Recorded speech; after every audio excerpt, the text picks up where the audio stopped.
Human body है उसमें 78 organs होते हैं। हर ऑर्गन की अपनी एजिंग जो है वो अलग से होती है। कोलाजन बूस्टिंग फूड्स में हमारे प्रोटीन्स आते हैं, हमारा विटामिन सी रिच फूड आता है। Glutathione is a master antioxidant, हमारा लिवर बनाता है। एलियम फूड्स लेने ज़्यादा, एलियम फैमिली के फूड्स जैसे कि गार्लिक, प्याज, ब्रोकली, सल्फोराफ्रेन सल्फर बेस्ड फूड्स। बहुत सारे पेशेंट्स की आदत होती है वो सुबह सुबह हल्दी वाला पानी पीना शुरू कर देते हैं। पहली चीज़, आपको हल्दी वाला पानी इस तरह से एब्जॉर्ब नहीं होता। करक्यूमिन को एब्जॉर्ब करने के लिए हमें दो चीज़ों की बहुत ज़्यादा ज़रूरत होती है। पहला फैट, दूसरा पाइपराइन। पाइपराइन जो है वो एक्टिव कंपाउंड है काली मिर्च का। प्रॉपर स्लीप और स्ट्रेस, ये चीज़ जो है ना कंबाइंड है। अगर स्ट्रेस में रहेगा इंसान तो वो अच्छे से सो नहीं पाएगा, और अच्छे से सोना, एक रेजुविनेटिंग स्लीप बहुत इम्पॉर्टेंट है। सेहतनामा के आज के एपिसोड में हम कभी बूढ़े नहीं होना चाहते, तो anti ageing supplements, anti ageing secret supplements हमें बताने जा रही हैं फंक्शनल मेडिसिन एक्सपर्ट और डाइटिशियन सारिका शर्मा। स्वागत है सारिका। बूढ़े तो कोई भी नहीं होना चाहता, तो एंटी एजिंग, एजिंग के खिलाफ जी, एजिंग को जो चीज़ें रोक सकती हैं क्या है वो? अब जैसे हमारा ह्यूमन बॉडी है उसमें 78 ऑर्गन्स होते हैं। हर ऑर्गन की अपनी एजिंग जो है वो अलग से होती है। जैसे मान लीजिए एक ह्यूमन बीइंग है, अगर उसमें 78 ऑर्गन्स हैं तो हर ऑर्गन की एजिंग का सेपरेट एक पैरामीटर चलता है। एक 25 साल के इंसान के हार्ट की एज 80 भी हो सकती है, और एक 80 ईयर ओल्ड की हार्ट की एज 50 भी हो सकती है। ये बहुत सारी चीज़ों पे डिपेंड करता है। अभी हमको जैसे जो पोल्यूशन है, या हम किस माहौल में रह रहे हैं, या हमारे स्ट्रेस लेवल्स क्या हैं, और हम किस तरह का खाना खाते हैं, ये सारी चीज़ें हमारे हर ऑर्गन पे डिपेंडेंट रहती है। अब बायोमार्कर्स जो हैं, अब जैसे बहुत सारे लोग ब्लड टेस्ट करवाते हैं, और वो ब्लड टेस्ट को जिस तरह से स्टडी करते हैं वो बस ये देखते हैं कि हमारा रेंज में है तो हम ठीक है, लेकिन नहीं। अब हम लोग जिस तरह से उन बायोमार्कर्स को स्टडी करते हैं तो हम बता सकते हैं कि इस पेशेंट के किस ऑर्गन की क्या एज है, और किस ऑर्गन पे काम करना है, किस तरह का न्यूट्रिएंट या किस टाइप का उसको डाइट प्लान बना के देना है। अब बहुत सारे बायोमार्कर्स हैं जो हमें बता देते हैं कि आपकी बायोलॉजिकल एज कितनी है और आपकी एक्चुअल एज कितनी है। जैसे कि आपका फास्टिंग ब्लड शुगर, आपका ट्राइग्लिसराइड्स, आपकी बॉडी में इन्फ्लेमेशन कितनी है, HSCRP, ESR, CRP, ये सारे जो ब्लड टेस्ट हैं ये बहुत इंपॉर्टेंट बायोमार्कर्स हैं। आपका पल्स प्रेशर कितना है, आपका ब्लड प्रेशर कितना है, आपका CBC, ये सब देख के बताया जा सकता है कि आप कितने हेल्दी हैं।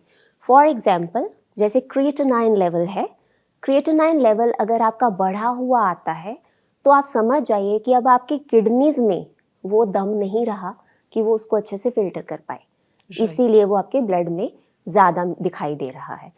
तो ये सारे पैरामीटर्स होते हैं।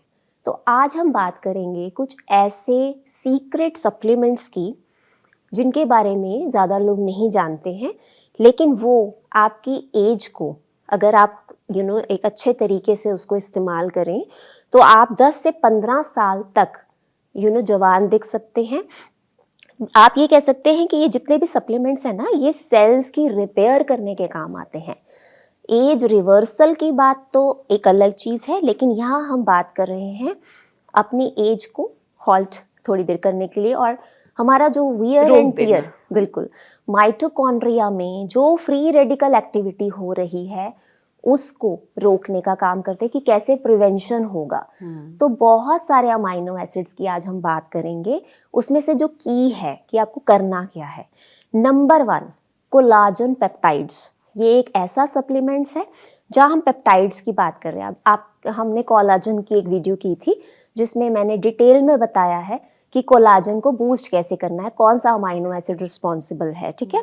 आज हम बात करेंगे कि किस टाइप का कोलाजन सप्लीमेंट के तौर पे लिया जा सकता है। कोलाजन पेप्टाइड्स, पेप्टाइड्स की जब हम बात करते हैं, जब हम कोलाजन सप्लीमेंट लेते हैं तो ज़रूरी नहीं है कि वो आपकी बॉडी एब्जॉर्ब कर ले। पेप्टाइड्स की फॉर्म में जब कोलाजन लिया जाता है तो दैट मीन्स वो ऐसे छोटे टुकड़ों में तोड़ा गया है कि आपकी बॉडी को तोड़ना नहीं पड़ेगा और वो आपकी बॉडी रेडिली एब्जॉर्ब कर सकती है, जिसको हम कहते हैं bio available. Bio means body. अब हमारी बॉडी में वो अच्छी तरह से एब्जॉर्ब हो सकता है। Those are collagen peptides. अब कोलाजन आपको पता है इतना ज़रूरी प्रोटीन है हमारी बॉडी के लिए कि हमारी स्किन की हाइड्रेशन को कोलाजन बनाता है और हमारे जितना भी स्ट्रक्चर है स्किन का, कैसे हमारी बॉडी टुगेदर हेल्ड अप है, वो पूरा स्ट्रक्चर देता जोड़ के है, रखता है। जोड़ के रखता है।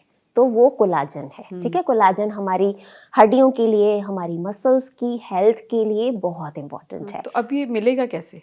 कोलाजन पेप्टाइड सप्लीमेंट जो है वो आप अपनी डाइट में हर रोज शामिल कर सकते हैं।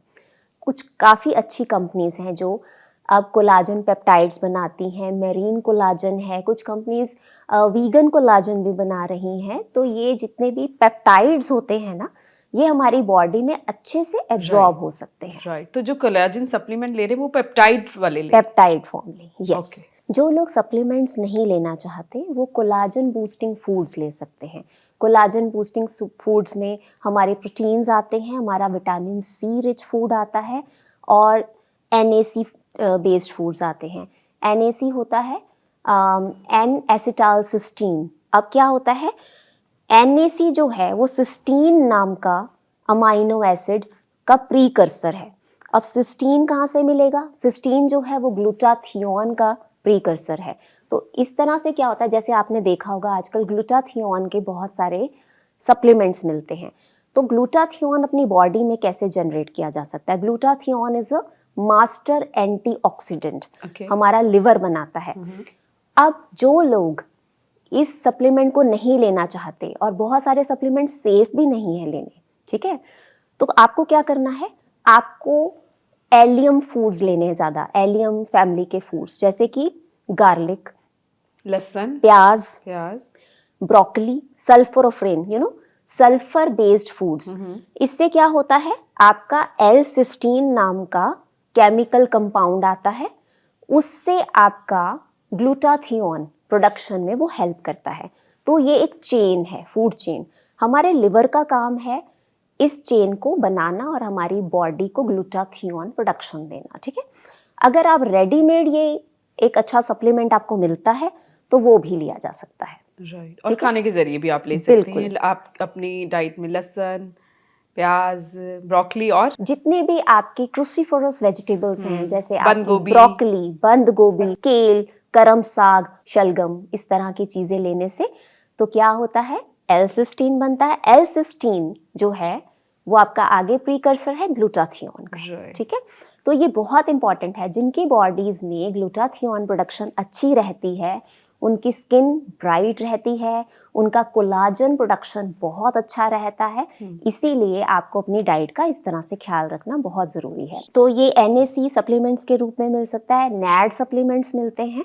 ठीक है, अब ये डिपेंड करता है सप्लीमेंट्स की क्वालिटी क्या है। अगर सप्लीमेंट्स नहीं प्रेफर कर रहे हैं तो फूड की चेन के थ्रू इसको आप हासिल कीजिए, अगर आपको अपनी एज को रिवर्स करना है। एक रेज़वेरेट्रोल नाम का जो एंटीऑक्सीडेंट है वो बहुत ही अच्छा है।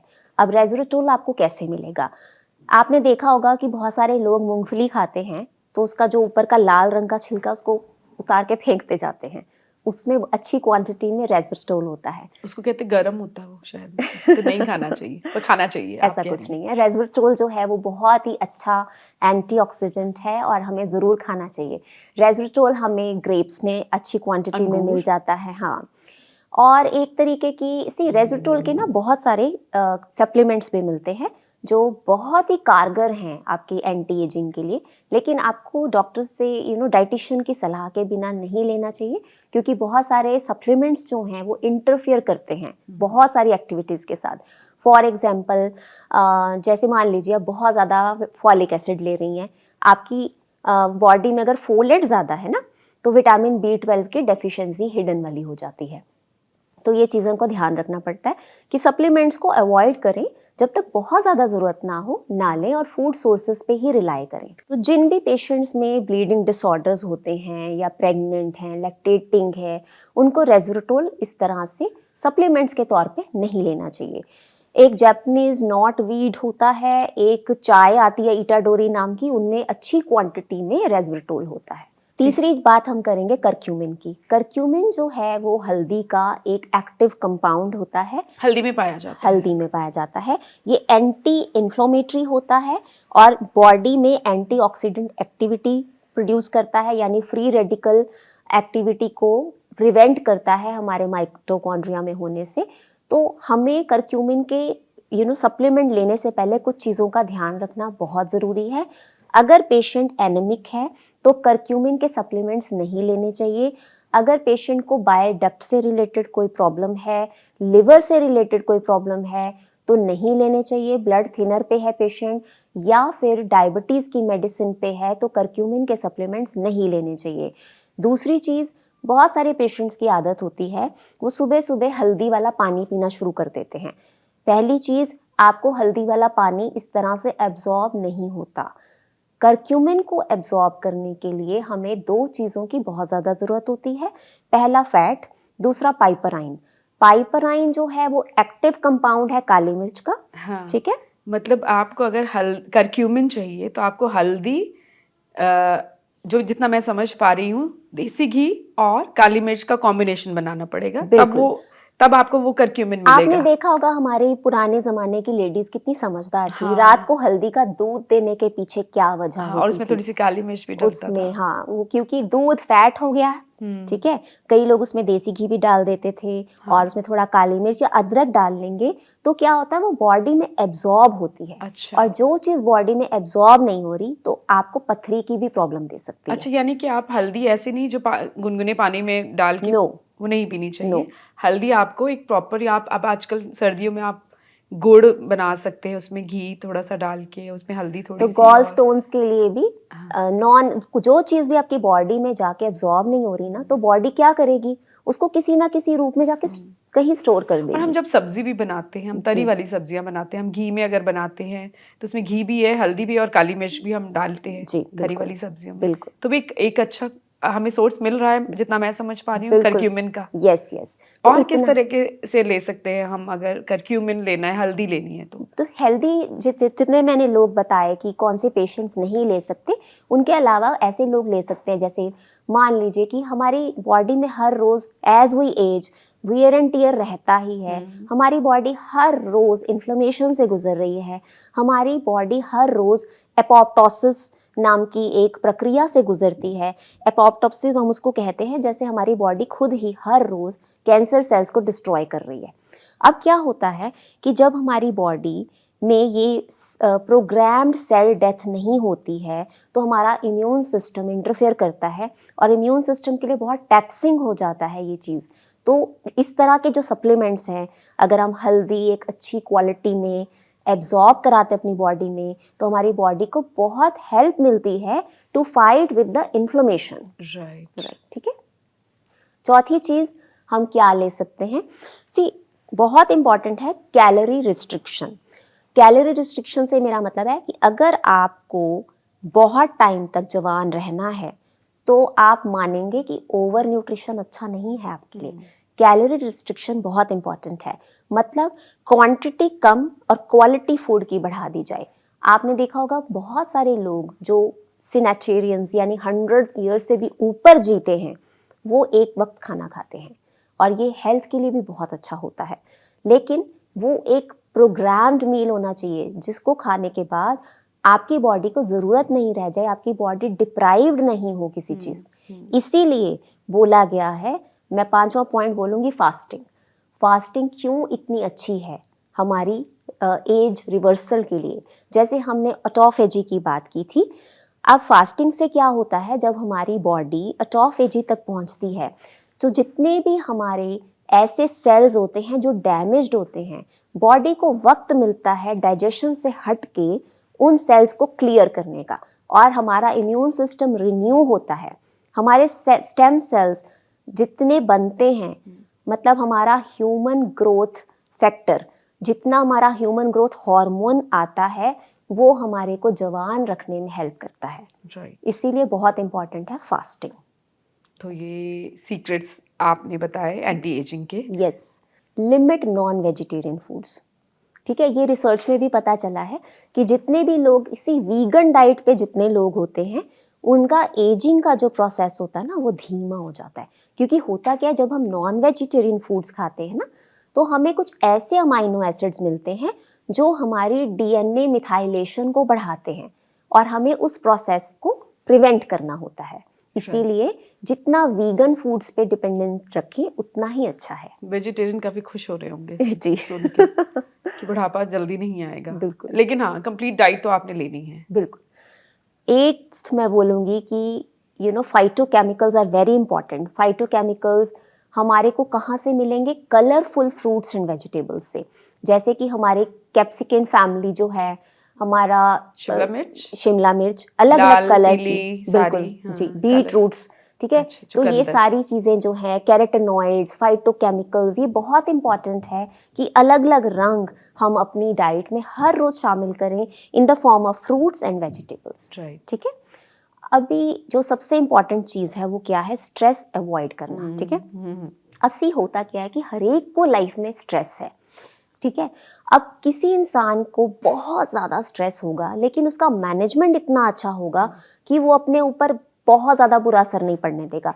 और किसी इंसान को छोटा सा स्ट्रेस होगा लेकिन वो उसको इतना मैग्नीफाई कर देगा कि वो अपनी हेल्थ खराब कर लेगा। प्रॉपर स्लीप और स्ट्रेस, ये चीज़ जो है ना कंबाइंड है। अगर स्ट्रेस में रहेगा इंसान तो वो अच्छे से सो नहीं पाएगा, और अच्छे से सोना, एक रेजुविनेटिंग स्लीप बहुत इंपॉर्टेंट है। It's a pre request for ये कि हमारी एजिंग जो है वो रिवर्स हो या हॉल्ट हो, हमारे सेल्स की रिपेयर के लिए। जैसे ही हम सोते हैं पूरी होना, हमारे जितने भी बॉडी का, अगर मैं लेमैन में बात करूं, कचरा यहाँ से स्टार्ट होके पूरा, जैसे मान लीजिए आप 11 बजे सोए हैं, 11 से 1 काम है लिवर की डिटॉक्सिफिकेशन, ब्रेन की डिटॉक्सिफिकेशन, ये सारी बारी बारी होती है। तो it's very important, proper sleep बहुत इंपॉर्टेंट है। आपको एरोबिक एक्सरसाइजेस में जाना बहुत ज़्यादा ज़रूरी है। यहाँ पे मैं पसीना आए, जिसमें पसीना आए। और सबसे इम्पॉर्टेंट क्या होता है, जैसे जैसे आपकी एज बढ़ती है ना, एक हार्ट रेट को आप एक्सरसाइज के थ्रू पीक तक लेके जाइए। तो क्या होता है कि मान लीजिए आपने 15 मिनट की एक रिगरस एरोबिक एक्सरसाइज की, जैसे स्विमिंग की, रनिंग की, जॉगिंग की, उसके बाद जब आप शांति से बैठ जाते हैं ना 15 मिनट के बाद भी, तो आपका जो हार्ट है वो धीरे धीरे धीरे धीरे अपना पेस पे आएगा। उसके बाद भी आपका जो अनवांटेड फैट सेल्स है ना, वो पूरा दिन आपके डैमेज होते रहते, श्रिंक होते रहते। तो इट्स वेरी इंपॉर्टेंट कि आप इस तरह की एक ऐसी एक्टिविटी करें जो आपके हार्ट रेट को पीक तक लेके जाए और उसके बाद वो स्टेबल हो। Last but not the least, berries आपको पता है हमारे लिए कितनी इंपॉर्टेंट होती है। तो हमारे भारत में एक बेरी जो बहुत ही अच्छी मानी जाती है, जिसको अमृत तुल्य बताया गया है, वो है आंवला। ठीक है। आंवला जो है वो पंचामृत माना जाता है, मतलब 5 तरह के इसके स्वाद हैं। तो ये बहुत ही इंपॉर्टेंट है हमारी कोलाजन प्रोडक्शन के लिए, हमारी आई साइट के लिए वरदान है आंवला, और हमारी स्किन की पिगमेंटेशन के लिए, हमारे बालों के लिए ये बहुत इंपॉर्टेंट है कि हम एक आंवला हर रोज अपनी डाइट में शामिल करें। राइट। आंवले को खाने का सही तरीका भी बताइए। जी, आंवले को खाने के बहुत सारे तरीके हैं। ठीक, ये बहुत पंजेंट होता है, जैसे आप मुंह में डालेंगे तो खाया नहीं जाता है। तो आपको करना क्या है, जैसे मैं जो अपने पेशेंट्स को पर्सनली बताती हूँ कि आप एक गूसबेरी लीजिए, उसको ग्रेट कीजिए और उसका रस निकाल लीजिए। अब वो रस जो है वो आप पानी में डाइल्यूट करके, ल्यूकवार्म वाटर में, गुनगुने पानी में, या तो यूं ही ले लीजिए या उसमें थोड़ा शहद, थोड़ा काली मिर्च, थोड़ा मतलब जो भी आपका मन करे, आप अपने ड्रिंक में डाल के उसको ले सकते हैं। आप ये भी कर सकते हैं कि आप कैरेट जूस यानी गाजर का जूस ले रहे हैं, उसमें आपने एक आंवले का रस डाल दिया, थोड़ा जिंजर डाल दिया, तो बहुत ही अच्छा एक आपका मॉर्निंग ड्रिंक बन जाता है।